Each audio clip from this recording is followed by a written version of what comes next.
Bismillahirrahmanirrahim. Assalamualaikum warahmatullahi wabarakatuh.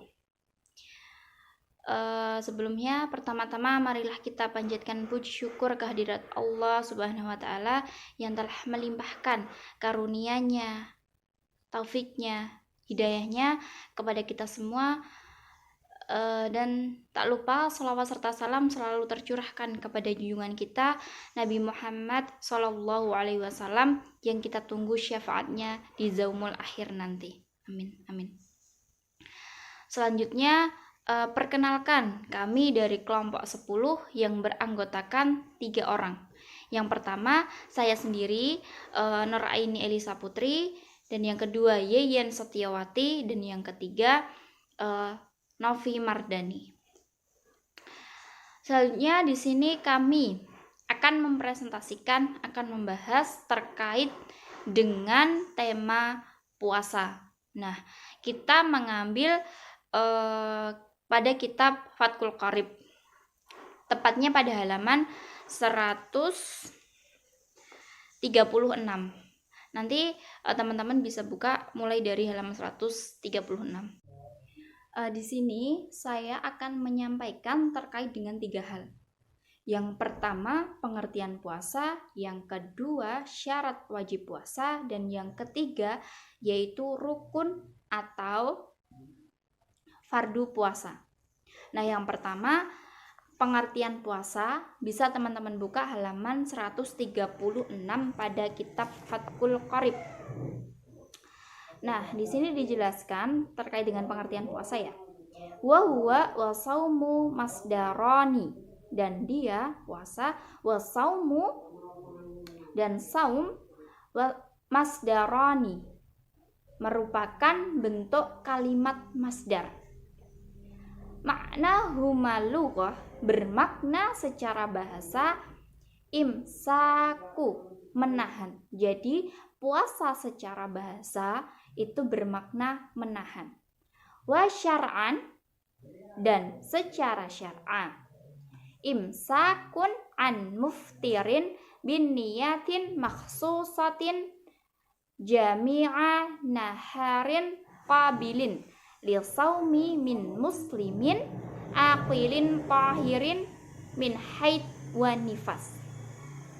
Nah, imsakun itu menahan, an muftirin dari hal-hal yang membatalkan, bin niyatin dengan niat, makhsusatin khusus, jami'a naharin sepanjang siang, qabilin lisaumi menerima ibadah puasa, min muslimin dari seorang muslim, aqilin yang berakal, tahirin suci, min haid wa nifas dari haid dan nifas. Jadi puasa secara syara itu artinya apa? Menahan dari hal-hal yang membatalkan puasa, seperti menahan dari makan minum, menahan untuk berhubungan badan bagi seorang suami dan istri, dan lain sebagainya, dengan niat secara khusus sepanjang siang menerima ibadah puasa seorang muslim yang berakal, suci dari haid dan nifas. Kemudian yang kedua yaitu syarat wajib puasa. Nah, di sini dijelaskan wa syara' itu wujubi siyami arba'atu asyah, dan syarat wajib puasa arba'atu asyah, ada 4 perkara. Yang pertama al-Islam, yaitu Islam. Jadi syarat wajib yang pertama bagi orang yang berpuasa itu beragama Islam. Terus yang kedua wal buluk, balik. Nah, ciri-ciri untuk orang yang dikatakan sudah balik itu bagi perempuan menstruasi atau haid.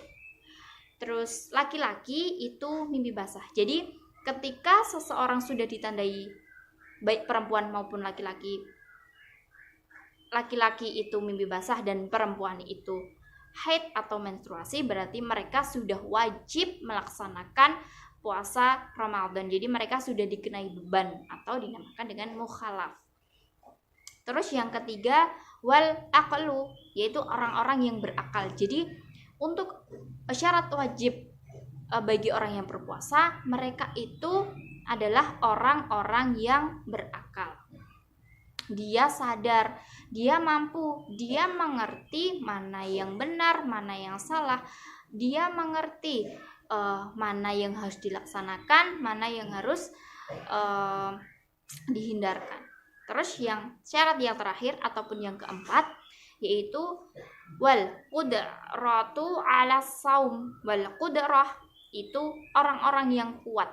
Nah, di sini maksudnya berarti wal qudratu ala saum, yaitu orang-orang yang kuat untuk berpuasa. Terus selanjutnya wa faraidus saumi arba'atu asya. Wa faraidu, rukun atau fardu, as-saumi, puasa, arba'atu asya, ada 4 perkara. Yang pertama an-niyatu, niat. Jadi rukun atau fardu yang pertama bagi orang yang berpuasa itu adalah niat. Nah, bisa membaca niatnya seperti ini. Nawaitu samaghadin an adai fardi syahri ramadana hadhis sanati lillahi ta'ala. Nah, itu bacaan niat. Terus yang kedua yaitu wal imsaku anil akli wasyurbi. Nah, wal imsaku, menahan dan menahan anil akli, dari makan, wasyurbi, dan minum. Jadi yang kedua ini dan menahan dari makan dan minum. Yang ketiga wal jima, jima itu menahan dari berhubungan badan. Jadi ketika berpuasa dilarang untuk melakukan hubungan badan antara suami dan istri. Dan yang terakhir ataupun yang keempat wa ta'ammudil qai'i, itu menyengaja muntah.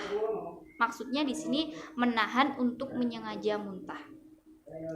Jadi rukun atau fardunya tadi ada 4. Yang pertama niat, yang kedua dan menahan dari makan dan minum, yang ketiga menahan dari berhubungan badan, dan yang keempat menahan dari muntah dengan sengaja.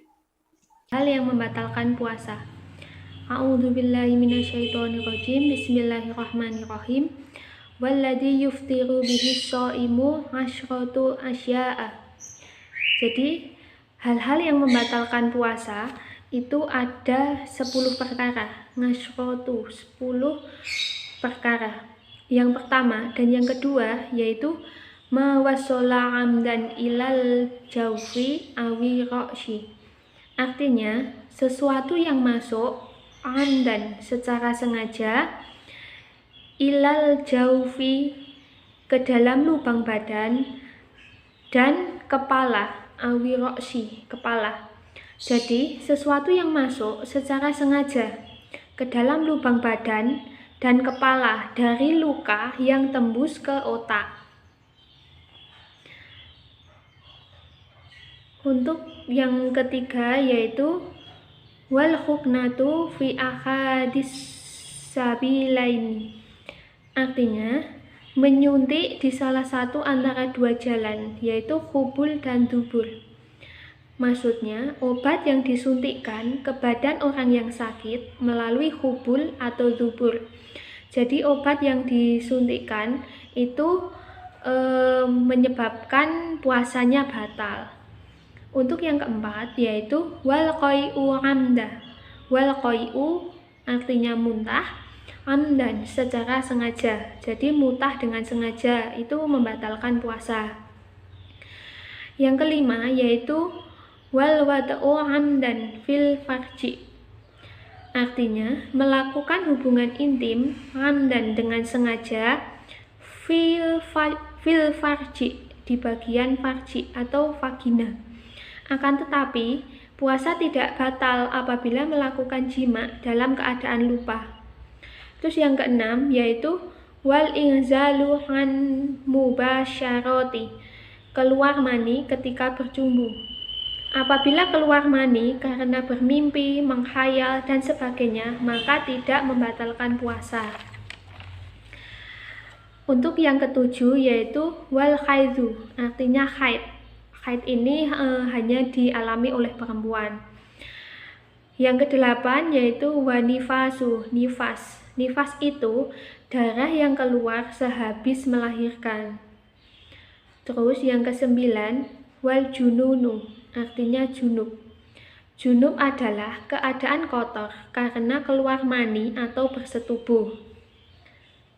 Terus yang terakhir, yang ke-10 yaitu waridatu, artinya murtad. Murtad itu adalah keluar dari agama Islam. Jadi itu tadi 10 perkara yang membatalkan puasa. Mungkin itu saja yang dapat kami sampaikan. Kurang lebihnya kami mohon maaf. Billahi fisabilil haq fastabiqul khairat. Wassalamualaikum warahmatullahi wabarakatuh.